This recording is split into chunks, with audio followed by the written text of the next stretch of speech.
झालं. बास झालं मनातल्या मनात रडणं आणि जगासमोर मी खुश आहे म्हणून खोटेपणाने मिरवणं. प्रचंड त्रास होतोय तुला. बाहेर पडायचंय ना यातून. मग आता शांतपणे मी काय सांगतोय ते ऐक. ह्या जाचातून मुक्त होऊन जाशील. मला सांग, घरात कधी प्रसन्न वाटतं रे? केर काढल्यावर. कारण केर काढल्यावर घरात लक्ष्मी वास करते अशी एक धारणा आहे.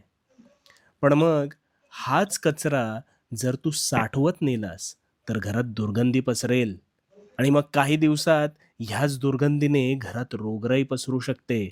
मग नको असलेला विचारांचा कचरा, तो मात्र तू नेहमी कळत-नकळत साठवत नेतोस.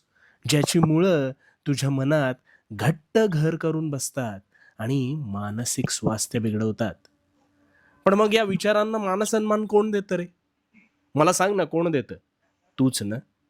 आणि म्हणून आणि म्हणून ते तुझ्या मनात घर करून बसतात. तुझी चूक नसताना तूच ह्यात कोळ्यासारखा गुरफटत जातोस. आता यातून मार्ग कसा काढायचा ते सांगतो. मला सांग, डास जर तुला चावत असेल, तर त्याला रक्त प्यायला देतोस का रे? नाही ना. त्याला तिथेच मारण्याचा प्रयत्न करतोस. अरे मग तितकंच सोपं आहे असं समज. कुठल्याही निरर्थक विचाराला कुरवाळत बसायचं नाही.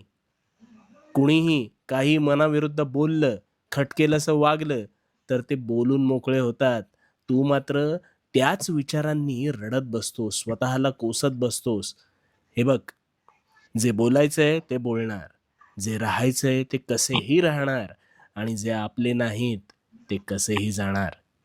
मग अशा वेळेस मुंगी चावली म्हणून तेवढ्यापुरता पाहायचं आणि त्या विचाराला मनात घरटं बांधून न देता ताबडतोब थांबवायचं.